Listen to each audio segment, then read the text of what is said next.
in last week's parsha that it was a story about uh, Yaakov getting the brachas before Esav from Yitzchak, and the Rav at the Shul Ranana said on a Kabbalistic level, the food that Yaakov prepared, Esav also prepared food. The food prepared for Yaakov, that was prepared for Yaakov to eat, was a rectification of the Eitz Hadat in the Garden of Eden. That was the fruit that eaten from the tree of knowledge wasn't supposed to happen. So this was a rectification of that on a Kabbalistic level. He explained, I can't give all what he gave across. So that's, which does actually make sense. And food is very important to our way of life in terms of general sustenance. And if there's a function, if there's a simcha, food is very central to our existence and our way of life. So I just wanted to, I remembered it. I wanted to give it across the other day, but I still remembered it. So I just wanted to mention that. Perfect. You Uh, heard it, Damon? Have you heard that concept? no, well, not in that way, and I think it was nice that you shared it with the guys. We've got a lot to cover, and what we learned is there are obviously four exceptions for the reciprocal punishment. The one we learned was they're not relegated to the status of the son of a divorced woman or the son of a chulutza for testifying falsely that a Kohen was disqualified in this account. In other words, if it happens to be a Kohen and not a Yisrael that testifies, he is not stripped of his Kohanic status. And then the Eidim Zomemim are not exiled to the city of refuge for testifying falsely about an incidental killing. We explained both the logical sourcing and the scriptural sourcing for that too. We are dealing with this issue is they do not pay Kofer for testifying falsely that someone's ox had gored somebody to death. Um, so we're dealing with that particular issue. Now, just incidentally, if you remember from Bavli 41a, the Torah requires the owner of an ox that gores a person to death to pay a ransom known as a kofer to the victim's heirs. And that's in Shmot, Exodus chapter 21, verse 29 and 30. And if you remember, that's only required if the ox has habitual nature of being dangerous. In other words, having gored 3 times previously and has been given the status of a muad. Only then would there be a culpability of a kofer, because if your ox was well behaved and suddenly turns on somebody, it's certainly not a negligence on the part of an owner. So we're going to be dealing with this a little bit. We did touch on it about the two different opinions. I wouldn't exactly say that if you had an American pit bull, that you could suddenly claim that it was really a sweet dog and that all the media, the savagery is overrated. But we're talking about an animal that is either herbivorous or omnivorous.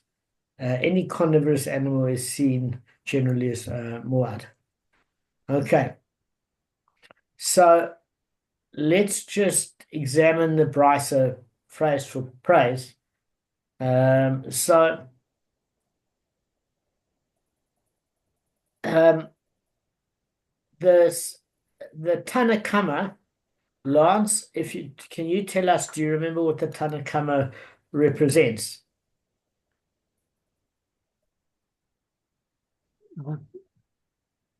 Lance?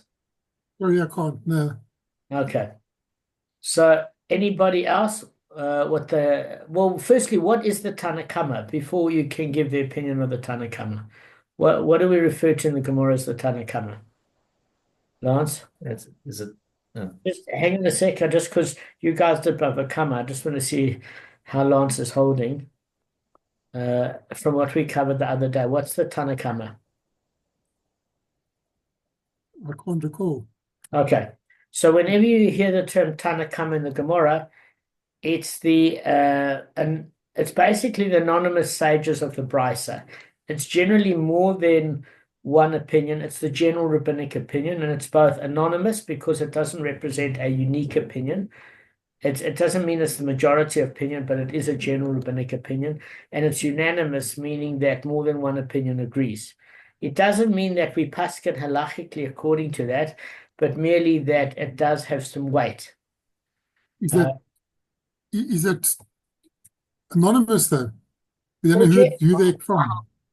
Well, generally, the Tanakama is both unanimous, in other words, the general agreement by many Rabbonim, and anonymous because it doesn't specify any particular rabbi.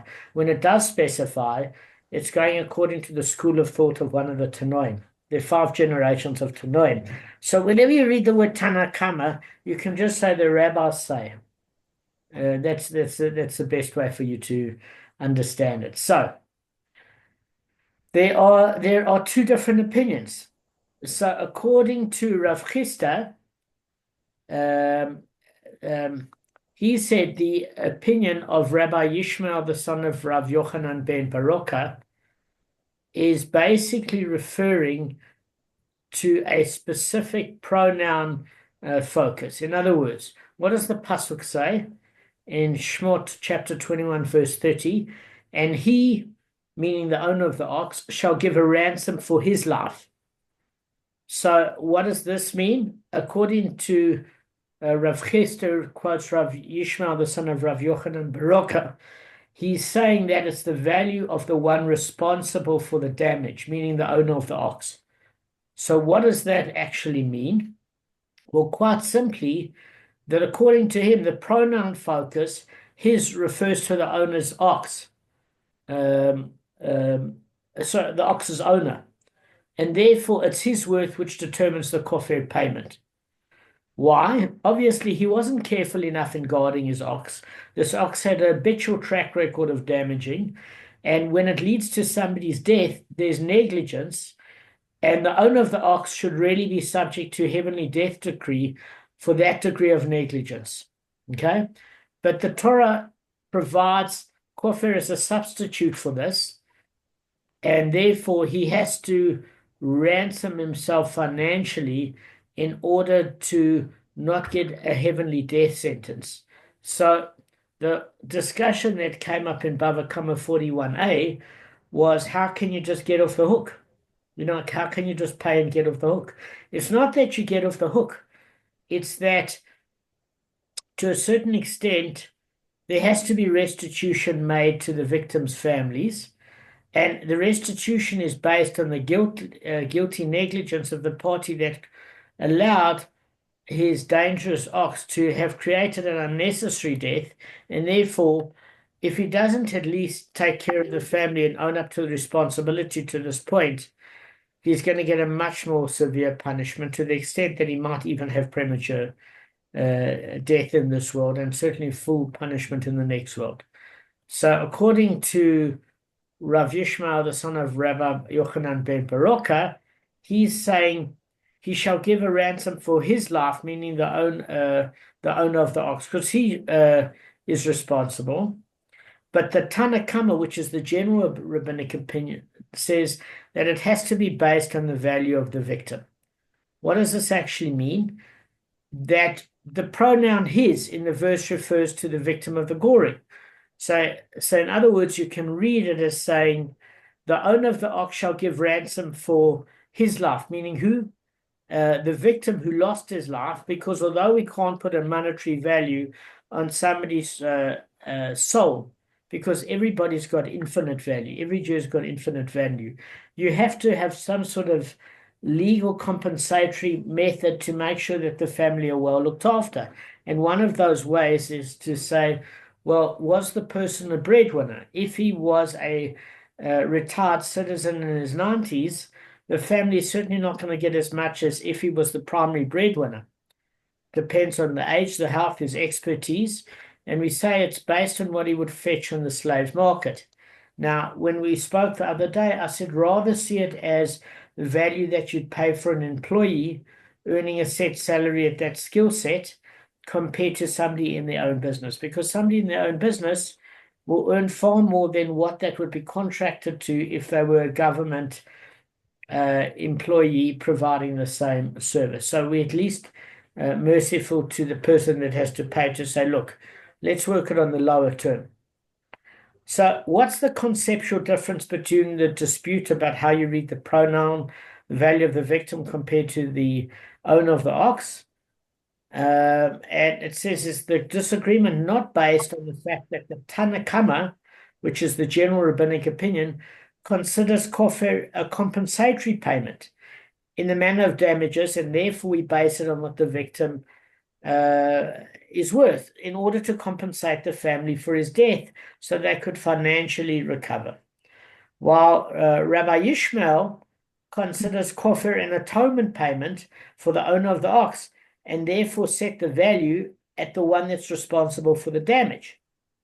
So Gavin brought up a good point last time, and he said, well, we would need to assess which is the difference, because on face value, if the owner of the ox was a very, very wealthy guy, because he owned a lot of cattle, just as an example, and the other gentleman was a public street sweeper, and he got nailed by the other gentleman's ox, he's not, obviously, his value, if it's based on the victim, is not going to be as high, based on what the standard case would be. And then if we relate it to Eidim Zomemim, the Eidim Zomemim where they accused the defendant of having his ox gore, and therefore they want him to pay the atonement payment, in that case, which do we make the Eidim Zomemim pay? What the defendant, the owner of the ox, is worth, or what the victim would be worth? So, just one thing I want to bring into play before we refuted Gavin's answer. We said, and it wasn't Gavin's fault, he had fibromyalgia, is that these are the exceptional cases at which we don't make the Eidim Zomemim, the plotting witnesses, pay what they intended to do to their victim. And this was one of the exceptions. We don't say that they are to pay the Kofer payment, even though they made the defendant, they wanted him to pay this Kofer payment. We're going to discuss why. So therefore, they are subject to 40 lashes. Okay, well, 39 in total, actually, providing they have good health. So they don't pay it, but if they did, we would want to know if it's based on the victim, or is it based on the owner of the ox. So then Lance was asking a reasonable question. He said, look, it makes sense that it's based, Lance, you said, on the victim last time. And I said it is a point, because in the Gemara it says it does bring 2 points of view. But the one thing that you've got to consider is that one of the points here is that the issue that the Gemara brings before Gavin and Lance brought the question is, if it's based on the victim, we would understand why the Eidim Zomemim would have to pay to a certain extent. And that reason is because it's based as a compensatory payment. But if you want to say it's a Kofer payment based on an atonement aspect, well, then we don't understand why the Eidim Zomemim would have to pay, because no two atonements are the same. Meaning, an atonement for false testimony is different to an atonement for negligence of allowing your animal to kill somebody else. So immediately that would have it saying it's not about the victim's worth. It would have to be what the owner was worth, of the ox was worth, and therefore, because they can't suffer that same atonement because they never did it, then therefore they get lashes. Because they're not going to atone for anything other than false testimony. They weren't atoning for negligence, so it won't provide an atonement. That could be one particular concept. The other particular concept is that maybe Lance is right. maybe you can say it's according to the victim. Why? Because you could say, listen, there's a principle here. The issue is not whether they should pay the Kofer as an atonement, but whether they should pay it as a hazama penalty for attempting to make their victim suffer this financial loss. In other words, he too didn't require an atonement since his ox didn't kill, yet their false testimony would have done what, guys? It would have forced him to pay. Then why should they not be forced to pay in return? And that would support both Lance and Gavin as an argument.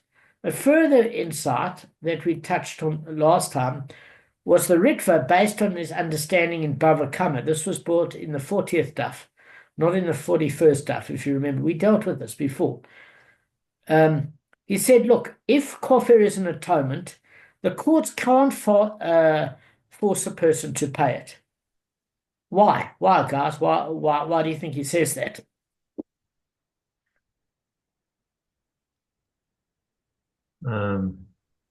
Take a go. Can I have a go? You're talking about the Eidim, the false witnesses, No, forcing them to pay that. When Ritva mentioned this in Bava Kama, there was no Eidim Zomemim principle. We're only saying take this case in Bava Kama and say the Eidim Zomemim. But in Bava Kama, he said, why can't the courts force a person to make an atonement of payment? Is it based on the actual if the wrongful act actually didn't take place? Is it all dependent on the action was carried So out? what we're doing here is we're mixing up Eidim Zomemim with the actual case of Bava Kama. So Ritva basically said like this, guys. What is an atonement? You got to be sorry. So what is sorry? Sorry is not just things. I remember when my brother and I were young, we clowned into each other and he clapped me and I clapped him. And they said, say sorry to your brother. And I said, sorry. Is that sorry? Is that a real sorry? When your parents say, I'm gonna clap you unless you say sorry to your brother. Sorry. Is that any sort of atonement, really? Is that any sort of... No, you can hear from the tone. So according to the Ritva, we don't make somebody pay an atonement if they don't want to pay, if it's a monetary atonement, because they want to suffer the consequences in Shemaim. Let them. They're not sorry, it's not going to help them. If they're genuinely sorry, then put skin in the game. What do we mean? Put your money where your mouth is. I had somebody that said, listen, I'm really sorry, I didn't pay you what I owed you, whatever. You think the person paid any money? He was always sorry, but never paid a cent. Never over a long period of time gave X amount a month, which was paltry, but would have added up. So there's a difference. So what the Ritva is trying to say is that the courts don't force a person to pay it. Now, if a person knows they're being set up by Eidim Zomemim, they can refuse to pay the Kofer because they know they were lying. He knows that this either never took place or never took place in the way the Eidim Zomemim made it happen. So we can't consequently force them to pay. So according to this, the Gemara's response has to be understood as twofold, right? If Kofer is an atonement payment, a reciprocal penalty can't be imposed on the Eidim Zomemim because it's not certain, number one, that the victim would have been paid, because why would he pay for an atonement when he feels he was being set up? Nor are they required to pay as an atonement for a different reason, because their ox didn't kill. They didn't have an ox that killed. They have to have an atonement for false testimony. So it's a different sort of atonement, and it's not going to be helpful to them in Shemaim. And because they're not categorized as the same, they're not forced to pay.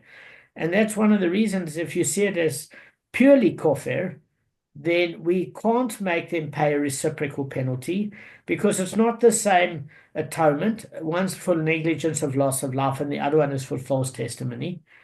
And if you want to say it's compensatory to the victim as an added benefit, then we could say maybe we do make them pay because this is what they sought to make the defendant pay, even though there's no hazama penalty that can be applied technically in this case, because that's the punishment they get for setting up somebody by plotting against them. So we're saying, how could a case go so far? It might be a case where a person had an ox that was muad, and a person ended up dead, and these two witnesses had it in for the owner of the ox and said they saw that it was his ox that killed, because they knew the ox was muad and generally dangerous, but they weren't there because the second set of witnesses said the first set were not there to witness it. So obviously, even if the facts are that there was a dead person and this guy's ox, who's to say that even though the ox is muad, it would have impaled this person? It could have been somebody else's ox. So where are we sitting at the moment? We're sitting and saying, look, Rabbi Yochanan ben Baruch says that the owner of the ox has to pay it as an atonement, and the rabbis, the Tanakama, are saying that we have to assess it at the value of the victim of compensation to the family. So which one is it? So if you remember, this brings it straight back to the 41st daf of Bava Kama, where the argument stated in the 40th daf, and this concludes. Rav Papa said no. This actually isn't the basis of their disagreement. In other words, it's not about how you read the pronoun in terms of who has to have responsibility. What you could say is that they actually are in agreement according to Rav Papa, and said, look, everybody agrees that Kofer is an atonement, even the Tanakama. And their disagreement is based on the following, meaning every time you pay a payment or suffer punishment, you can use that opportunity as a kapora, as an atonement for your sins, if you shall do so, and nobody's arguing with that. That's what Rav Papa says. It doesn't matter on who you're doing it, but the thing of it is the argument still stands about, does the pronoun he mean the value of the victim or the value of the owner's ox?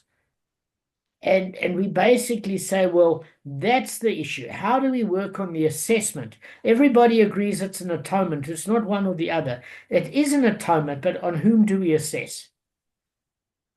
So we know Rabbi Yishmael says it has to be based on the owner of the ox, and the Tanakama says it has to be based on the compensation to the victim's family's worth of the victim. So how do the rabbis or the Tanakama come to this conclusion? And I'm going to share my screen now and show you. Okay. Give me a second.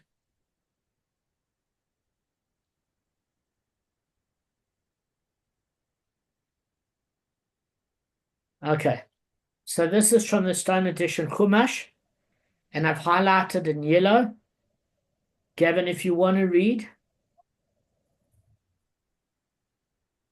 If men, is that where it starts until Yeah. the bottom one?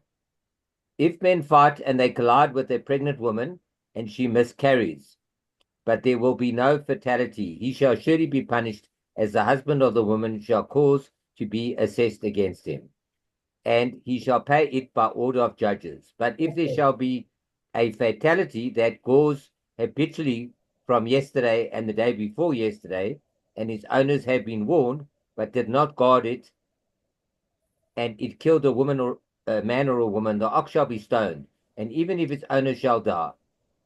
When an atonement payment shall be assessed against him, he shall pay as a redemption for his life whatever shall be assessed against him, whether he gores a boy or he gores a girl. In accordance with this judgment shall be done to him. If the ox shall gore a slave or a maidservant, 30 silver shekels shall be given to his master, and the ox shall be stoned. Okay. So, Lance, I don't know if you know this, that we get, I'm sure you know this, in the beginning of Bava Kama, it mentions what you call the avos and toldos. So avos are your major categories, and your toldos are your subcategories. So there are 39 melochas of Shabbos, at which if one breaks them, they are breaking Shabbos. Then you've got the toldos, which are also biblically prohibited, not just rabbinically, which are the subcategories. So, for example, one can't plant on Shabbos, but that is the av. But you also can't water a plant which fosters growth, which is the tordos. It's a subcategory of the Av. Now, where do we get it from? We get it, Lance, from a Gezerah Shava, meaning the 39 Melochas or acts of creative man-made intervention that constitute the building of the Mishkan are those categories which are prohibited on Shabbos that you can't break.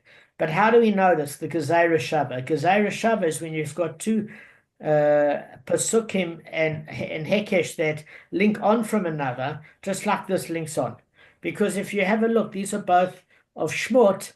They're both chapter 21, and the one goes from verse basically 22 to 29. Obviously, I didn't put them all there because we were only interested up to shall pay by the order of judges, and then from the 30th verse onwards. So in other words, there's the link. And what's the link here? There's the word hashata. So hashata actually in the Gemara means imposed. It's here in modern terms it's used here, and whatever shall be assessed against him. Meaning, when an atonement payment shall be assessed against him, he shall pay redemption for his life, whatever shall be assessed against him. A redemption for whose life? The victim or the owner of the ox who needs to redeem his life as an atonement? So we're saying when you see this word hashata, according to the rabbis, the only time that this appears is previously also in Pasha Mishpatim, and it talks about if two men are fighting in a bar and one of them bumps and knocks a pregnant woman and she miscarries, and there's no fatality meaning to her. But what is actually punished is the payment of what that baby is worth. And that is also uses the word hashata. So what this teaches us, according to the Tanakama, is yes, it might be an atonement for negligence for the owner of an ox, but it has to be based on the value of the victim. Because this word hashata that talks about the Kofer payment shall be assessed against, or as you know, imposed against, meaning it's based on the value of the victim in order to compensate the family. So it's not. How do you put a value on a baby? Pardon? So the person, you put a value to a person by what they're worth in the market as a slave. Now, what value is a baby got as a slave? I mean, how do you put a value on a baby? Okay, that's an interesting question. So the thing of it is, I can give you an example. Firstly, maybe a baby is set at a certain value, depending if it's the firstborn or there's other siblings, because the firstborn inherits double. That's number one. Number two, if it comes from a stock of royalty, I don't know what she'd be doing hanging around in a bar, or somebody of noble descent, and maybe an argument broke out in the city hall, it would pay more than a maidservant's pregnancy. Do you get what I'm saying? So there's still value assessments there. But the rabbis are saying this hashata is basically saying it has to be based on the value of a victim. You need to be practical here, and they basically saying, well, who needs to be compensated here? The family. So therefore, we do it on that particular assessment. Okay. So what's the reason? The term imposition is used below in the verse detailing the Kofer obligation, as it says in the Gemara, and the term imposition is used in the verse dealing with the fine paid. It's actually a fine, a set fine. So in other words, it doesn't just have to be a compensation. It could be a set fine that all miscarriages within a certain class system pay X. But I do know for a firstborn, you'd probably pay more because they carry the inheritance. Also, you might pay more for a son as opposed to a daughter, because a son would have been an income generator for the family and also inherited property. So just bottom line, just as there in the case of the miscarriage, the assessment is based on the value of the victim from the word hashata and the word imposition, and you see that same word used, that the assailant pays the worth of the fetus. Both sides, it says it's based on the value of the victim, not the person that accidentally tries to hit the other oak in a bar and what his value is worth. It's what the baby's worth, not what the victim is worth. It's not like if Donald Trump accidentally has a woman miscarry compared to the local mechanic. It's based on the set value or fine of the fetus. So then, how do the rabbis then accept this interpretation from Rabbi Yishmael that says it's based on a ransom for the life of the owner of the ox? And it says, well, what's the story as far as that's concerned? And all the Gemara is saying is the points are not mutually exclusive at all. Basically, you can agree that it is an atonement, but we actually view it on the stronger opinion of the rabbis, even though Rabbi Baroka is entitled to his view, at which some follow. You base it on the value of the victim. Okay, so we've got 7 minutes left, but I just want to know, Lance, what time is mincha for you? It's about 6:20. Okay, so let's just quickly go through this. I'll go as quickly as possible. It means there's less to deal with tomorrow. All right. So there was a fourth exception at which the Eidim Zomemim wouldn't pay the reciprocal penalty. And that was in a case where they basically accused a Jew of not paying a debt, and this Jew basically became a Hebrew slave as of indentured servitude, and would have to be, if they were caught as Eidim Zomemim, they don't get punished as Hebrew servants for testifying falsely that a man is subject to this penalty for thievery. Does that make sense? In other words, look, if a man is convicted of stealing and he lacks the funds to repay what he has stolen, the Torah decrees that he's sold as an eved ivri, okay? Where the proceeds of the sale going to make restitution for the losses that he created, and the rest of the money he has to give forward in labor. And that's in Shemot chapter 22, verse 2. So we're saying if Eidim Zomemim are caught, they're not made to be Hebrew slaves. Fair enough? Okay, so we want to know why. Rav Hamnuna thought to say, this is only so where the accused has the money to pay what he was falsely convicted of stealing, because then we basically saying, guys, he wouldn't have been served as a slave. Why? Because he could have paid the debt he owed. And the thief is only sold when he doesn't have the money to pay what he stole. So therefore, since the Eidim Zomemim knew that he had the money, or he certainly had the money where he wouldn't have been indentured in servitude, so too they are made to pay money, and they are not given the reciprocal punishment of being sold into slavery. Okay? Why? Because they didn't want to have the defendant enslaved. Now, there's a question that the Ritva asks, and he says, look, what happens if they had no idea if the defendant could afford to make good on the theft? Maybe their conspiracy might have caused the enslavement, but why aren't they punished in kind? In other words, why aren't they sold? Because they're not sure. So the reality is, when he's in doubt, that wasn't a plot because they didn't know the outcome. So they have the more lenient approach where they just pay the money that they stole. That's what Rav Hamnuna is basically saying. So he said that's the first situation. The victim, if their plot had worked, would have got out of it by paying the debt. Now, then there is a different sort of thing where they said, look, what happens when the accused doesn't have enough money to pay the leisure theft?